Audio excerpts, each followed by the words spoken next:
الحمدللہ رب العالمین والصلاة والسلام علی سید الانبیاء والمرسلین اما بعد فاعوذ باللہ من الشیطان الرجیم بسم اللہ الرحمن الرحیم۔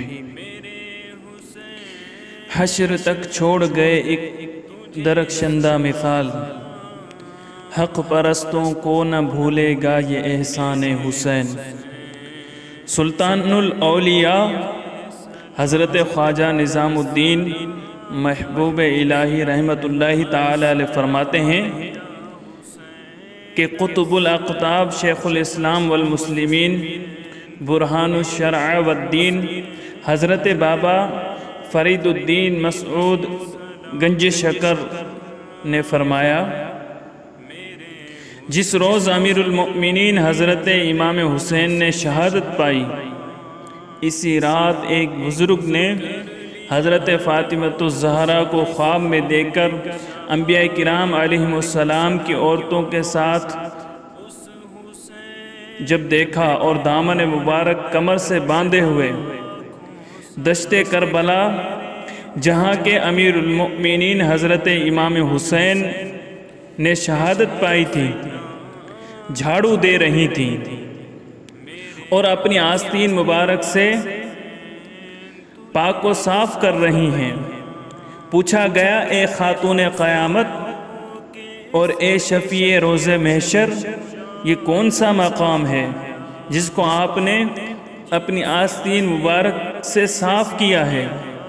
فرمایا، یہ وہ مقام ہے جہاں ہمارا مسافر حسین سر دے گا اور شہادت پائے گا۔ وہ سبت مصطفیٰ کی شہادت کی رات تھی، زہرا و مرتضیٰ پہ قیامت کی رات تھی۔ اب راکب دوش رسول نور دیدہ بطول لخت جگر علی مرتضیٰ راحت جان حسن مجتبیٰ جنت کے جوانوں کے سردار عاشقوں کے قافلہ سالار آل رسول کی آنکھوں کے تارے ٹوٹے ہوئے دلوں کے سہارے پہ کرے صبر و رضا شہید دشت کربلا مومنوں کے دل کے چین حضرت امام حسین کی شہادت کا وقت آ گیا۔ اب قیامت غم و علم برپا ہونے والی ہے۔ اب کائنات ارضی و سماوی میں صف ماتم بچھنے والی ہے۔ اب زمین و آسمان خون کے آنسو روئیں گے۔ اب وہ کرب انگیز لمحات آنے والے ہیں جن کے تصور سے دنیا اسلام لرزہ بر اندام ہو جائے گی، اور ایسا کیوں نہ ہو کہ وہ شہزادہ کونین جس کو رسول اکرم صلی اللہ علیہ وسلم اپنے سینے مبارک پر سلاتے، کندھوں پر بٹھاتے اور اپنی زبان مبارک چساتے تھے، وہ جانے جگر نواسا جن کا اپنی مہربان ماں سیدہ فاطمہ کی گود میں رو پڑنا نبیوں کے سردار کو بے قرار کر دیا کرتا تھا، وہ ناز کا پالا جس کے پشت اقدس پر چڑھ جانے کی صورت میں سرور کونین سجدوں کو طویل فرما دیا کرتے تھے، جس کا پشت مبارک سے گرنا رسولوں کے تاجور کو گوارا نہیں تھا، وہ فرزند رسول جس کی عقیدت و محبت ہر مسلمان پر فرض ہے، جس کی تعظیم و توقیر اور ادب و احترام ہر مسلمان پر لازم اور ضروری ہے، جس کے ساتھ محبت رکھنا اللہ تعالیٰ اور اس کے رسول کے ساتھ محبت رکھنا ہے، اور جس کو ستانا اور اذیت پہنچانا اللہ تعالیٰ اور اس کے رسول صلی اللہ علیہ وسلم کو اذیت پہنچانا ہے، اس کو اور اس کے اہل و عیال کو ستایا گیا، اس کو اس کے اہل و عیال کے سامنے تیروں تلواروں اور نیزوں سے گھائل کر کے گھوڑے سے نیچے گرایا جائے گا، اور اس کی مقدس لاش کو گھوڑوں کی ٹاپوں سے روندا جائے گا، خیمے جلائے جائیں گے، رسول زادیوں کا سب ساز و سامان لوٹ لینے کے بعد ان کو قیدی بنا لیا جائے گا۔ ہائے افسوس جن کے صدقے میں ہوئے آزاد صدیوں کے اسیر، کیا انہی کو بستۂ زنجیر ہونا چاہیے۔ چنانچہ تاجدار کربلا اپنا تمام کنبہ، قبیلہ، عزیز و اقارب اور اعوان و انصار راہ حق میں نثار کرنے کے بعد اب اپنی جان کی نظر اپنے معبود برحق کی بارگاہ اقدس میں پیش کرنے کا عزم فرماتے ہیں اور خیمہ اہل بیت میں تشریف لے جاتے ہیں۔ کیا دیکھتے ہیں کہ وہ بیمار بیٹا جس نے سخت بخار کی حالت میں کئی دن بسر کیے اور وہ بھی بستر پر گزارے تھے، جس کو سفر کی کوفت، بھوک و پیاس کی شدت اور آنکھوں کے سامنے ہونے والے جان گداز واقعات نے اس قدر کمزور و ناتواں بنا دیا تھا کہ کھڑے ہونے سے بدن مبارک لرزتا تھا۔ باوجود اس کے نیزہ سنبھالے ہوئے عازم میدان جنگ ہے، تاجدار کربلا نے اپنے نور نظر زین العابدین کو اپنی آغوش محبت میں لیا، پیار کیا اور فرمایا بیٹا ابھی تمہارا وقت نہیں آیا، ابھی تو تم نے اپنی ماؤں بہنوں کی نگہداشت کرنی ہے اور ان بے کسان اہل بیت کو وطن تک پہنچانا ہے۔ میرے فرزند، اللہ تعالیٰ تم ہی سے میری نسل اور حسینی سعادات کا سلسلہ جاری فرمائے گا۔ دیکھو صبر و ثبات سے رہنا اور راہ حق میں آنے والی ہر تکلیف و مصیبت کو خندہ پیشانی سے برداشت کرنا، ہر حالت میں نانا جان صلی اللہ علیہ وسلم کی شریعت و سنت کی پابندی کرنا۔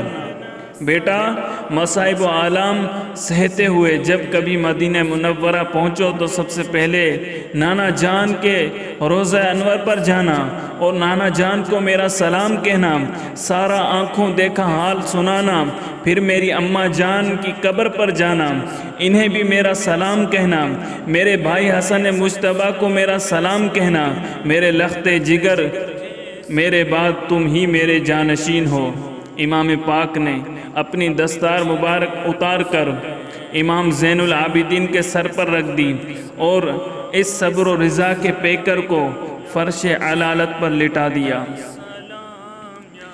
شفقت و الفت میری جتنی ہے اہل بیت پر، بعد میرے تم بھی رکھیو بلکہ اس سے بیشتر، یہ امانت سونپتا ہوں تم کو اے جان حسین، اتباع مصطفیٰ ملحوظ رکھیو نور عین، بے پدر ہونے کا غم دل پر سکینہ کے نہ ہو، رنج تنہائی نہ آئے زینب و کلثوم کو، پنجہ اعداء سے آخر صبر میں ہے مخلصی، رفتہ رفتہ تا وطن تم لوگ پہنچو گے کبھی، واقعات کربلا کی جو حضور حد بیاں، آئی جب نوبت ہماری اس قدر کہیو وہاں، گو بطن از بار گاہت بس کہ دور افتادہ لیکن از جان ہم چنا سر بدرت نہاد ہم۔ اب امام پاک اپنے خیمے میں تشریف لائے، سامان کھولا، قبہ مصری زیب تن فرمائی، اپنے نانا جان حضور محمد الرسول اللہ صلی اللہ علیہ وسلم کا امامہ مبارک سر پر باندھا، سید الشہداء حضرت امیر حمزہ کی سپر پشت پر رکھی اور اپنے برادر اکبر حضرت امام حسن کا پٹکا اپنی کمر پر باندھا، اپنے باپ حیدر کرار کی تلوار ذوالفقار حمائل کی، شہیدوں کے آقا، جنت کے نوجوانوں کے سردار، سب کچھ راہ حق میں قربان کر کے اب اپنے سر کا نذرانہ پیش کرنے کے لیے تیار ہو گئے۔ بیویوں کے خیمے میں تشریف لائے۔ بیویوں نے جب اس منظر کو دیکھا تو ان پر بے کسی کی انتہا ہو گئی، چہروں کے رنگ اڑ گئے، حسرت و یاس کی خاموش تصویر بنی، ان مقدس خواتین کی آنکھوں سے موتی ٹپکنے لگے۔ ادھر امام پاک فرما رہے تھے، لو تم پر میرا سلام ہو۔ درد میں ڈوبی ہوئی جگر سوز آواز میں بہنوں نے کہا، پیارے بھیا۔ ازواج کی صدا آئی، سر کے تاج۔ سکینہ نے کہا، بابا کہاں جا رہے ہو؟ ہمیں اس جنگل میں کس کے سپرد کر کے جا رہے ہو؟ جن درندوں نے علی اصغر جیسے معصوم پر بھی ترس نہیں کھایا، وہ ہمارے ساتھ کیا سلوک کریں گے؟ فرمایا، اللہ تمہارا حافظ و نگہبان ہے۔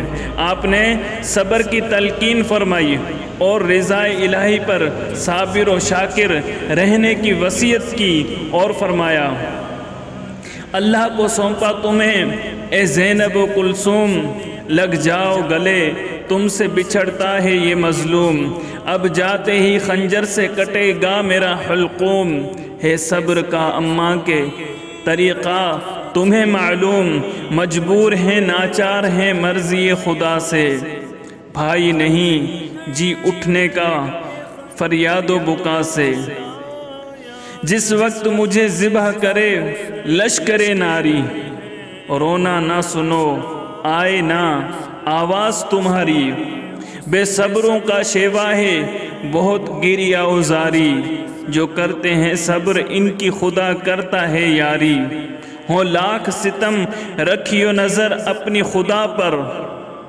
اس ظلم کا انصاف ہے اب روز جزا پر۔ آپ کی بہت پیاری بیٹی حضرت سکینہ آ کر آپ سے لپٹ گئی اور روتے ہوئے کہا، بابا اگر تم چلے گئے تو میں بابا کہہ کے کس کو پکاروں گی؟ میرے سر پر محبت و شفقت سے کون ہاتھ پھیرا کرے گا؟ امام پاک نے سکینہ کو گود میں اٹھا لیا، پیار کیا اور اپنی بہن حضرت زینب کی گود میں دیتے ہوئے فرمایا، زینب یہ میری نازوں کی پالی بہت پیاری بچی ہے، اس کو رونے نہ دیا کرنا، اس کو یتیمی کا احساس نہ ہونے دینا، اس کو میری لاش کے پاس نہ آنے دینا۔ زینب نے کہا، میری ماں جائے، آج سکینہ ہی یتیم نہیں ہو رہی، آج ہم سب بے سہارا اور یتیم ہو رہے ہیں، کاش ہمیں موت آ گئی ہوتی اور ہماری آنکھیں اس روح فرسا منظر کو نہ دیکھتی۔ بھیا آپ کے بغیر اور آپ کے بعد آخر ہماری زندگی کا مقصد کیا ہے؟ ہمیں بھی اپنے ساتھ لے چلو، ہم بھی آپ کے دوش بدوش لڑ کر اپنی جانیں فدا کریں گی۔ فرمایا، میری بہن تم صابروں کی اولاد ہو، قضاء و قدر الہی پر صابر و شاکر رہو اور زبان پر کوئی حرف شکایت نہ آنے دو۔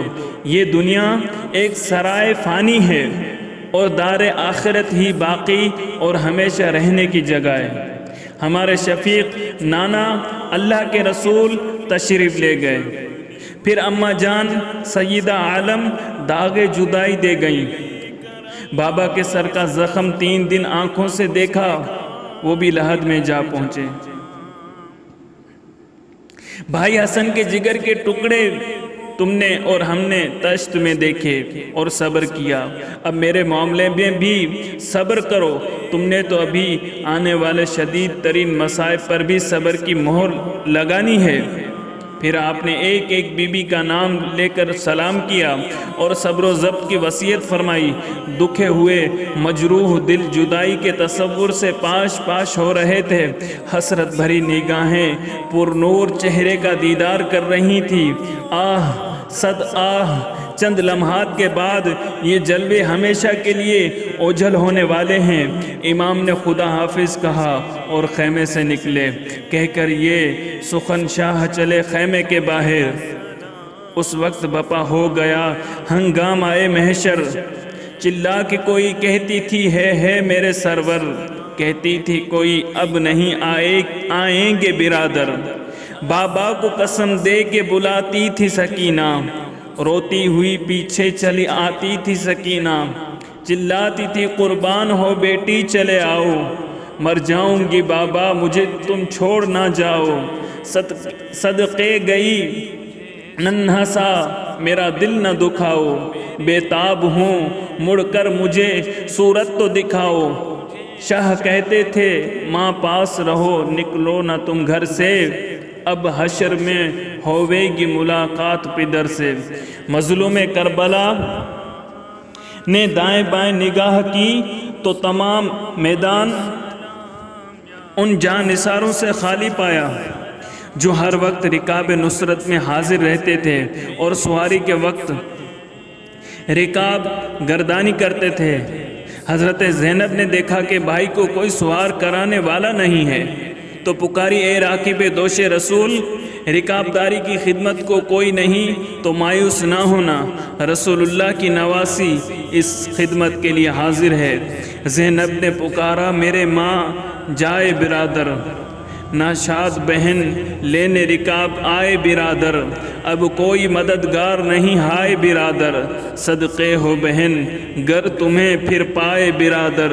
کس عالم تنہائی میں سید کا سفر تھا، بھائی نہ بھتیجا نہ ملازم نہ پسر تھا۔ تاجدار کربلا سوار ہوئے اور میدان کی طرف رخ کیا، خیمے کی طرف مڑ کے یہ کرتے تھے اشارہ، زینب بہن اللہ نگہبان تمہارا، گر روزائے انور پر گزر ہووے قضارا، نانا سے میرا صبر بیاں کیجیو سارا۔ وہ کہتی تھی اللہ نہ لے جائے وطن میں، ہمشیر کو پہلو ہو نصیب آپ کا رن میں، ہمشیر نے لاشوں کو اٹھانا تیرا دیکھا، مردہ لیے معصوم کا آنا تیرا دیکھا، ہونٹوں پہ زباں خشک پھرانا تیرا دیکھا، اکبر کے لیے اشک بہانا تیرا دیکھا، ہر چند بہادر میرے بابا بھی بڑے تھے، پیاسے کبھی 24 پہر کے نہ لڑے تھے۔ سیدہ زینب کہہ رہی تھی اے اہل جہاں آج کے دن کر لو زیارت، دنیا سے محمد کے نواسے کی ہے رحلت، یہ شکل نہ آئے گی نظر پھر کسی صورت، سمجھو پسر فاطمہ زہرا کو غنیمت، ڈھونڈو گے تو شبیر سا آقا نہ ملے گا، پھر تم کو محمد کا نواسا نہ ملے گا۔ امام پاک میدان کربلا میں باطل کی تاریکیوں میں حق و صداقت کا آفتاب بن کر چمکے اور پھر فرمایا اے لوگو، تم جس رسول اللہ کا کلمہ پڑھتے ہو یہ اسی رسول کا ارشاد ہے کہ حسن و حسین میرے دونوں نواسے جوانان اہل جنت کے سردار ہیں۔ تم میں کون ہے جو اس حدیث کا انکار کرتا ہے؟ بے غیرتو ذرا شرم کرو، اور اگر خدا و رسول پر ایمان رکھتے ہو تو سوچو کہ اس سمیع و بصیر شاہد و شہید خدا کو کیا جواب دو گے، اور محسن اعظم نور مجسم رحمت عالم حضور محمد الرسول اللہ کو کیا منہ دکھاؤ گے؟ اپنے رسول کا گھر اجاڑنے والوں، اگر قیامت پر ایمان رکھتے ہو تو اپنے انجام پر نظر کرو۔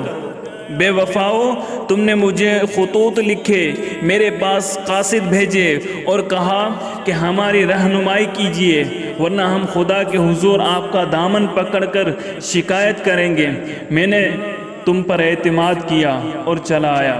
بے شرمو، تمہیں تو چاہیے تھا کہ میری راہ میں آنکھوں کا فرش بچھاتے، میرے پاؤں کی خاک کو آنکھوں کا سرما بناتے اور حسب وعدہ سب کچھ مجھ پر نثار کرتے، مگر تم نے اس کے بالکل برعکس میرے ساتھ ایسا برا سلوک کیا کہ مظالم کی انتہا کر دی۔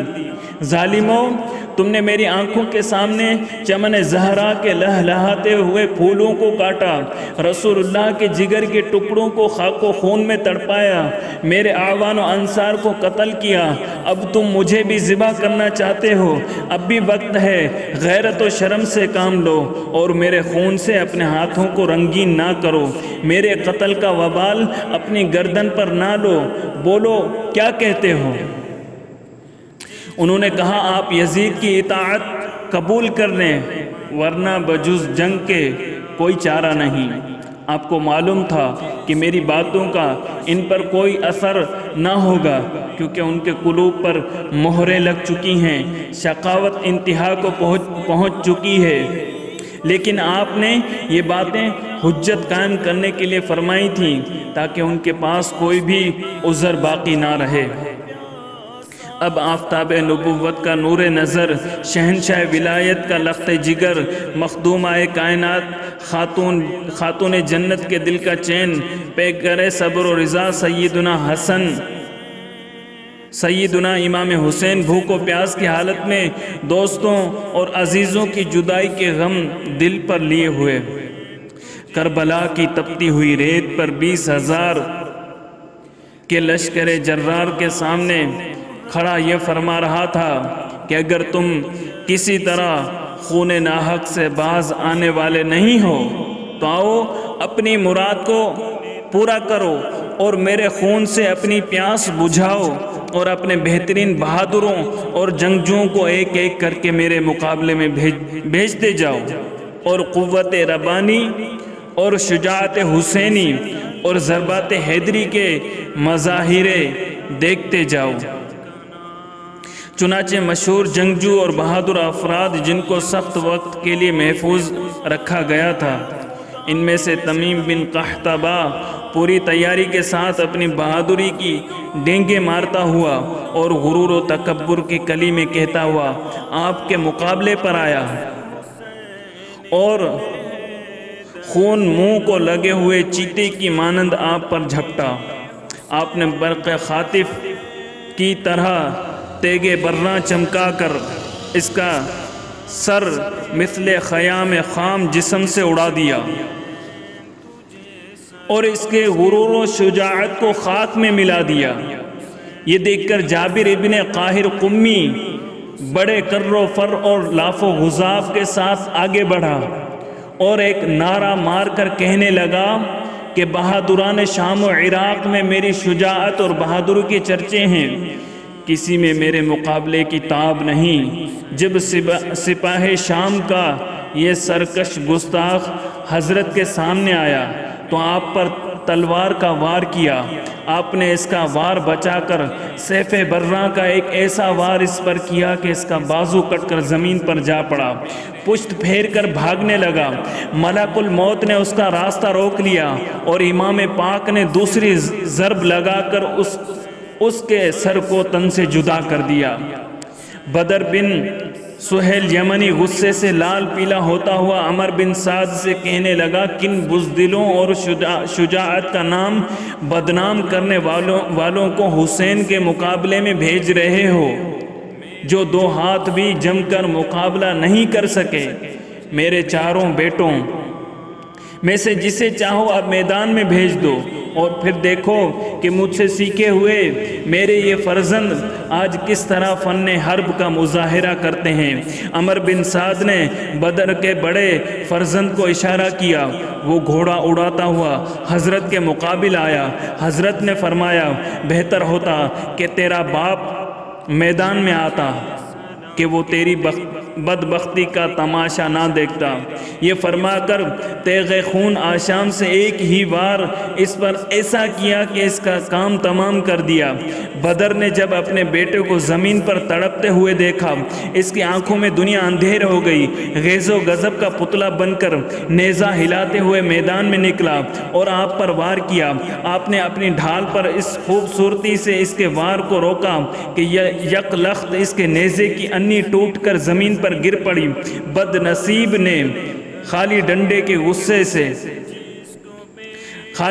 کو غصے سے زمین پر دے مارا اور تلوار سنبھال لی۔ حضرت امام نے فرمایا لاف زنی اور چیز ہے اور شجاعت اور چیز، ہوشیار اب تیرا کام بھی تمام ہونے والا ہے۔ یہ کہہ کر صاحب شق القمر کے لخت جگر نے تکبیر کہی اور تلوار آبدار کا ایک ایسا وار کیا کہ جنگجو بدر کے 2 ٹکڑے کر دیے۔ اسی طرح نئے شمشیر زن نیزے باز بہادران شام و عراق کی طرح گرجتے اور ہاتھی کی طرح چنگھاڑتے ہوئے حضرت امام کے مقابل آتے رہے، مگر جو بھی سامنے آیا وہ زندہ واپس نہیں گیا۔ شیر خدا کے لال نے شجاعت کے وہ جوہر دکھائے کہ زمین کربلا میں بہادران کوفہ و شام کا کھیت بو دیا، نامداران صف شکن کے تازہ تازہ خون سے زمین مقتل کو لالا زار بنا دیا، کشتوں کے پشتے لگا دیے۔ آئی ندائے غیب کے شبیر مرحبا، اس ہاتھ کے لیے تھی یہ شمشیر مرحبا، یہ آبرو یہ جنگ یہ توقیر مرحبا، دکھلا دی ماں کے دودھ کی تاثیر مرحبا، غالب کیا خدا نے تجھے کائنات پر، بس خاتمہ جہاد کا ہے تیری ذات پر۔ لشکر عادہ میں شور برپا ہو گیا کہ اگر جنگ کا انداز یہی رہا تو حیدر کا یہ شیر کسی کو زندہ نہ چھوڑے گا، بس مصلحت وقت یہی ہے کہ چاروں طرف سے گھیر کر یک بارگی حملہ کرو۔ ناگاہ ابن سعد نے لشکر کو دی ندا، کیسے جری ہو کچھ بھی ہے یارو تمہیں حیا، نرغے میں لو حسین کو اب دیکھتے ہو کیا، ایک بار ہر طرف سے پڑیں حرب قضا، دم لینے دو نہ فاطمہ کے نور عین کو، سینے پہ نیزے رکھ کے گرا دو حسین کو۔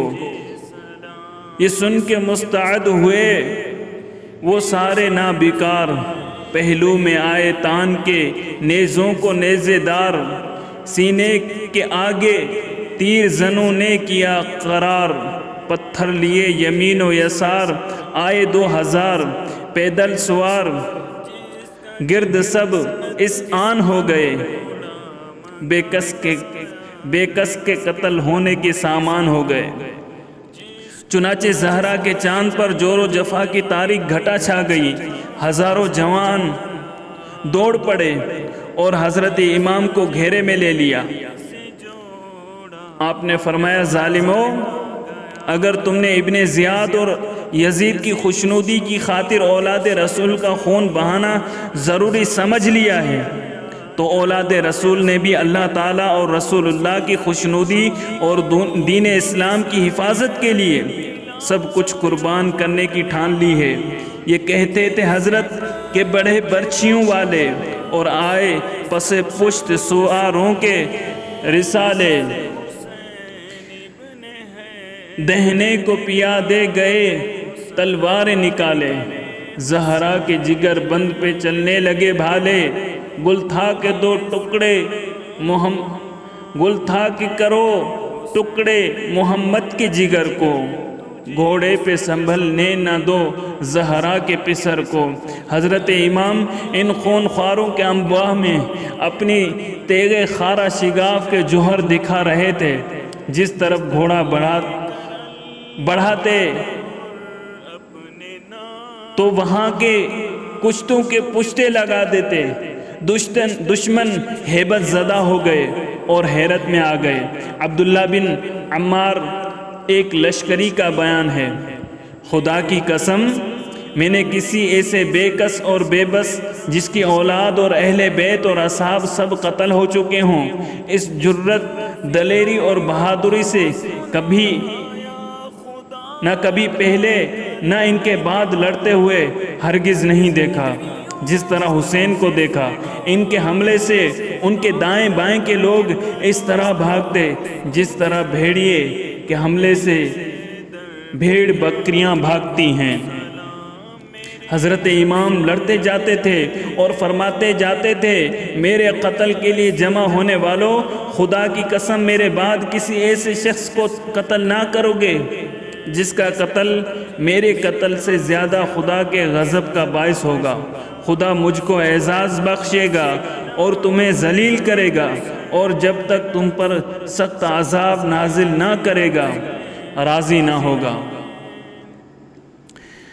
باوجود اس کے کہ 3 دن کے پیاسے اور صدموں سے چور چور تھے، اپنی شہادت کے بعد محظورات عصمت و طہارت کی اسیری و بے کسی کا خیال بھی دامن گیر تھا، مگر قربان جائیں آپ کے صبر و استقلال کے اور سرشاری شوق شہادت کے باطل کے سامنے کسی کمزوری کا مظاہرہ نہیں فرمایا۔ اور ثابت کر دیا کہ میری رگوں میں خون رسول ہے اور میرے بازوؤں میں قوت حیدر ہے، میرے جیسا کوئی شہسوار نہیں ہے، کیونکہ میں نے دوش رسول پر سواری کی ہوئی ہے، میرے جیسا کوئی بہادر نہیں ہے، اس لیے کہ مجھے رسول اللہ نے اپنی شجاعت بخشی ہوئی ہے، میں مظہر شجاعت رسول ہوں۔ الغرض ابن سعد اور اس کے مشیروں نے یہ دیکھ کر کہ اکیلے امام نے ناموران کوفہ اور بہادران شام کو عزت و شجاعت کو خاک میں ملا دیا ہے، یہ تجویز کی کہ دست بدست جنگ کی بجائے امام پر چاروں طرف سے نیزوں کا مینا برسایا جائے، اور جب خوب زخمی ہو جائیں تو نیزوں کے حملے سے تن نازنین کو ہدف بنایا جائے۔ چنانچہ ان اشقیاء کے حکم سے تیر اندازوں نے ہر چار طرف سے تیر برسانے شروع کر دیے۔ گھوڑا اس قدر زخمی ہو گیا کہ اس میں قوت و ہمت نہ رہی، ناچار حضرت امام کو ایک جگہ ٹھہرنا پڑا۔ اب ہر طرف سے تیر آ رہے تھے اور امام مظلوم کا تن اقدس ہدف بنا ہوا تھا۔ ظالموں نے آپ کے نورانی جسم کو زخموں سے پارا پارا اور لہو لہان کر دیا۔ ایک مردود ابو الحنوق کا تیر پیشانی مبارک پر لگا، وہ پیشانی کو جو بارگاہ بے نیاز میں جھکنے والی اور حبیب خدا کی بوسہ گاہ تھی، شگافتہ ہو گئی، اس کے خون سے چہرہ انور سرخ ہو گیا۔ آپ نے منہ پر ہاتھ پھیرا اور فرمایا، بدبختو، تم نے تو رسول اللہ کی اذیت کا بھی خیال نہ کیا۔ گویا اب جنت کے دولہا اور مسند شہادت کے شاہ نشین نے خون رواں کا صحرا باندھ دیا تھا اور زخموں کے ہار گلے میں ڈال لیے تھے، اور ادھر حوران جنت فردوس بری کے جھروکوں سے اس جوانان جنت کے سردار کو جھانک رہی تھی۔ حوض کوثر نے اپنے ٹھنڈے اور شیریں جام اس 3 روز کے پیاسے کے لیے تیار کر رکھے تھے۔ انبیاء، اولیاء اور شہداء کی ارواح سید المرسلین صلی اللہ علیہ وسلم کے نواسے سید الشہداء کے استقبال کے لیے ہماتن تیار تھیں۔ جنت الفردوس کی تزئین و آرائش ہو رہی تھی۔ بہاروں پر ہیں آج آرائشیں، گلزار جنت کی سواری آنے والی ہے، شہیدان محبت کی۔ اتنے میں خولی بن یزید اصبہی نے سینہ بے کینہ پر ایک تیر ایسا مارا کہ قلب اقدس میں پیوست ہو گیا۔ اب راکب دوش پیمبر کو گھوڑے پر قرار دشوار ہو گیا، ہاتھوں سے لجام فرش چھوٹ گئی اور امام عرش نشین صدر زین سے فرش زمین پر گر گئے۔ شمر لعین نے عارض مبارک پر تلوار ماری۔ اس کے بعد بدبخت سنان بن انس نخعی نے آگے بڑھ کر ایک نیزہ مارا کہ تن اقدس کے پار ہو گیا۔ تشنائے لب دروں پر خون نے مشک بو بہنے لگا، خاک پر اسلام کے دل کا لہو بہنے لگا، اور ریحان روضہ رسالت، یاسمین گلشن ولایت، گلدستہ باغ لافتہ، لالہ شائستہ چمن حل عطا، یادگار خاندان نبوت سلاسلہ، دودمان رسالت، شہزادہ کونین حضرت امام حسین رضی اللہ تعالیٰ عنہ بارگاہ ازدی میں سجدہ ریز ہو کر واصل بحق ہو گئے۔ انا للہ و انا الیہ راجعون۔ شمشیر بقف قاتل ہو کھڑا اور کوئی رہے سجدے میں پڑا، کہتی ہے زمین کرب و بلا، اس شان کا سجدہ کھیل نہیں۔ جانثار بہن سیدہ زینب یہ قیامت خیز منظر دیکھ کر خیمے سے نکل آئیں اور روتی ہوئی دوڑی آئیں اور کہہ رہی تھی، آہ میرے بھائی، میرے سید، کاش آسمان زمین پر پھٹ پڑتا۔ اس وقت ابن سعد حضرت امام کے پاس کھڑا ہوا تھا۔ اس سے کہنے لگی، اے عمر بن سعد، ابو عبداللہ قتل کیے جا رہے ہیں اور تو دیکھ رہا ہے۔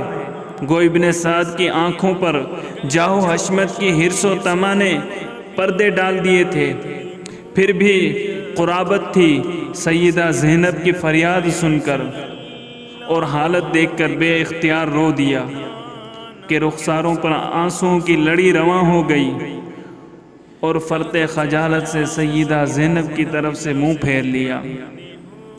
شقی ازلی خولی بن یزید حضرت امام کے سر انور کو جسد اطہر سے جدا کرنے کے لیے بڑھا، لیکن ہاتھ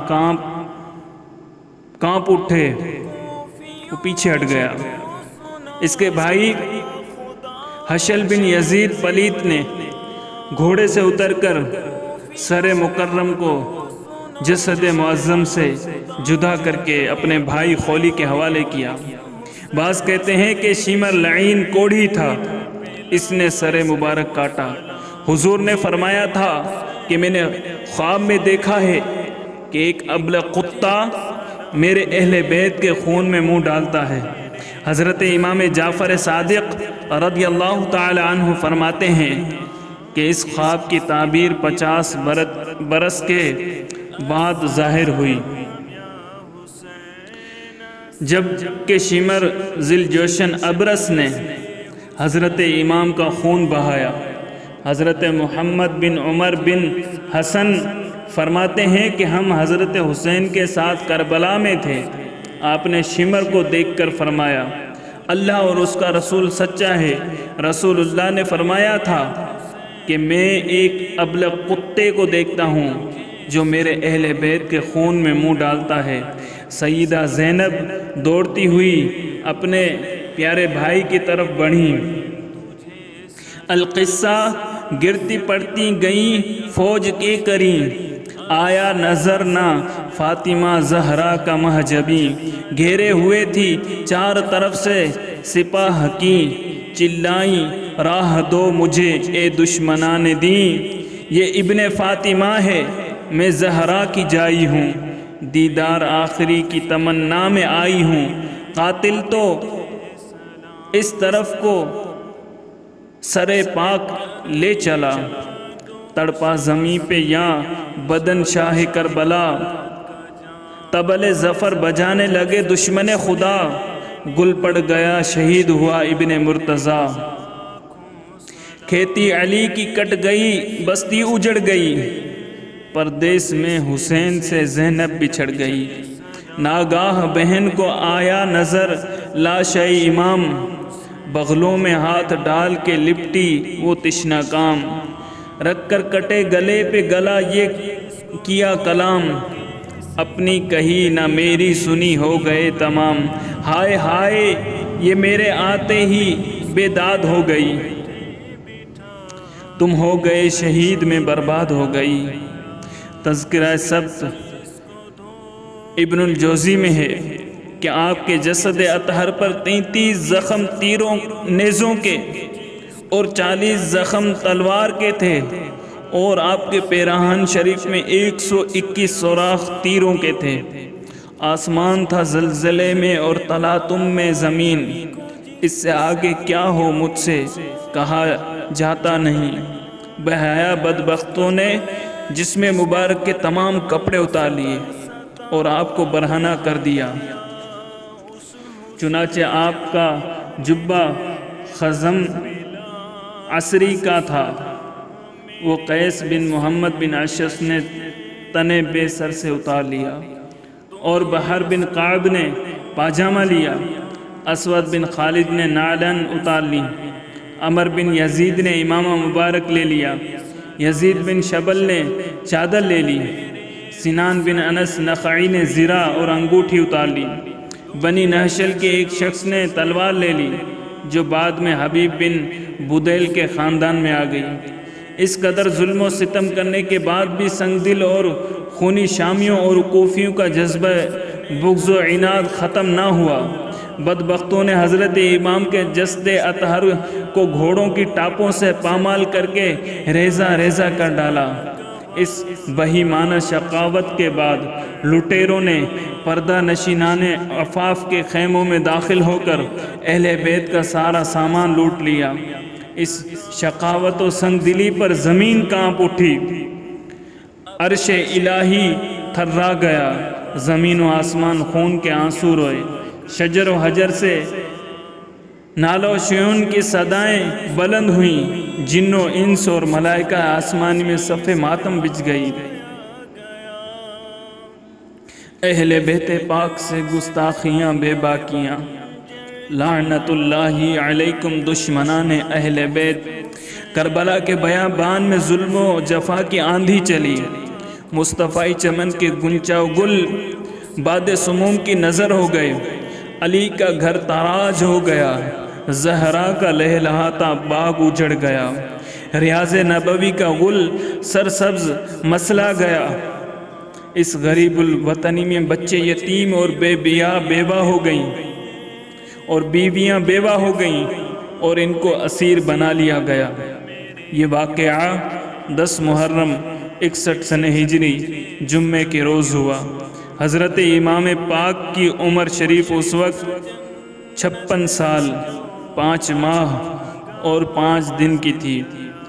اس صادق جہاں باز نے اپنے نانا جان کے ساتھ کیا ہوا وعدہ پورا کیا، دین حق پر قائم رہ کر اپنا کنبہ اور اپنی جان راہ خدا میں ایسی ثابت قدمی کے ساتھ نظر کی جس کی مثال نہیں ملتی، حشر تک چھوڑ گئے ایک درخشندہ مثال۔